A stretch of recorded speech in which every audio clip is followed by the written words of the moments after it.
ఇది చాలా interesting experiment. ఒక పావురం ఉన్న పంజరంలో ఒక బటన్ పెడతారు. ఆ బటన్ ప్రెస్ చేసినప్పుడల్లా ఆ పావురంకి ఫుడ్ పెడుతూ ఉంటారు. అది మళ్ళీ ఆ బటన్ ని ప్రెస్ చేస్తూ ఉంటుంది, ఎందుకంటే ఫుడ్ దొరుకుతుంది అని. ఆ తర్వాత సైంటిస్టులు ఆ పంజరంలో రెండో బటన్ పెడతారు.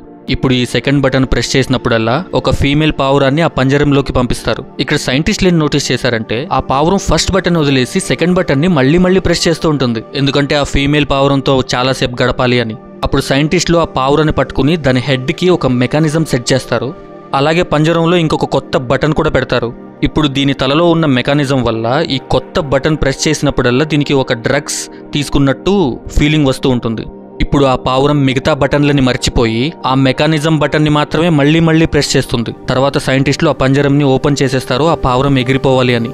కానీ అది ఎక్కడికి ఎగిరిపోకుండా పిచ్చి పట్టిన దానిలా మళ్ళీ ఆ మెకానిజం ఉన్న బటన్ని ప్రెస్ చేస్తూనే ఉంటుంది, ఎందుకంటే ఇప్పుడు అది మెకానిజంకి అంటే ఆ డ్రగ్కి అడిక్ట్ అయిపోయింది. సేమ్ ఇలాగే మీరు రీల్స్ చూస్తున్నప్పుడు మీకు అనిపిస్తుంది మీరు అందరికన్నా వెనక పడిపోయారు అని.